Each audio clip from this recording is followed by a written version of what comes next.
ಹಲವಾರು ವರ್ಷಗಳು ಗೋಂದವಳಿಯಲ್ಲಿ ಕಳೆದ ನಂತರ ಮಹಾರಾಜರು ಒಂದು ನಿರ್ಧಾರ ಕೈಗೊಂಡರು. ಇನ್ನು ಗೃಹಸ್ಥ ಜೀವನವನ್ನು ಬಿಟ್ಟು ನೈಮಿಷಾರಣ್ಯಕ್ಕೆ ಹೋಗಬೇಕು ಎಂದು ತೀರ್ಮಾನಿಸಿದರು. ಅವರು ಕುದುರೆ ಬಂಡಿಯಲ್ಲಿ ಪ್ರಯಾಣ ಆರಂಭಿಸುತ್ತಿದ್ದಾಗ ಅಕಸ್ಮಾತ್ ಶ್ರೀರಾಮ ಮಂದಿರದ ಅರ್ಚಕರು ಓಡುತ್ತಾ ಬಂದರು. ಅವರು ಆತಂಕದಿಂದ ಹೇಳಿದರು, ಮಹಾರಾಜ, ಶ್ರೀರಾಮನ ಕಣ್ಣಿನಿಂದ ಕಣ್ಣೀರು ಬರುತ್ತಿದೆ. ಎಷ್ಟು ಬಾರಿ ಒರೆಸಿದರೂ ನಿಲ್ಲುತ್ತಿಲ್ಲ. ಅದು ಕೇಳಿದ ಕ್ಷಣವೇ ಮಹಾರಾಜರು ತಕ್ಷಣ ದೇವಸ್ಥಾನದೊಳಗೆ ಓಡಿದರು.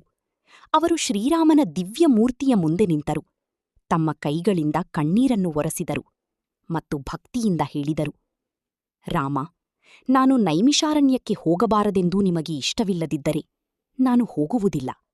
ದಯವಿಟ್ಟು ನಿಮ್ಮ ಕಣ್ಣೀರು ನಿಲ್ಲಿಸಿ. ಮಹಾರಾಜರು ಈ ಮಾತುಗಳನ್ನು ಹೇಳಿದ ತಕ್ಷಣ ಶ್ರೀರಾಮನ ಕಣ್ಣೀರಿನ ಧಾರೆ ನಿಂತಿತು. ಆ ದಿನ ಜನರು ಕೇವಲ ಒಂದು ಅದ್ಭುತವನ್ನೇ ನೋಡಲಿಲ್ಲ, ಭಕ್ತ ಮತ್ತು ಭಗವಂತನ ನಡುವಿನ ನಿಜವಾದ ಪ್ರೀತಿಯನ್ನು ಕಂಡರು. ಭಕ್ತಿ ನಿಜವಾಗಿದ್ದರೆ ಭಗವಂತನು ಸಹ ಭಕ್ತನಿಗಾಗಿ ಅಳುತ್ತಾನೆ.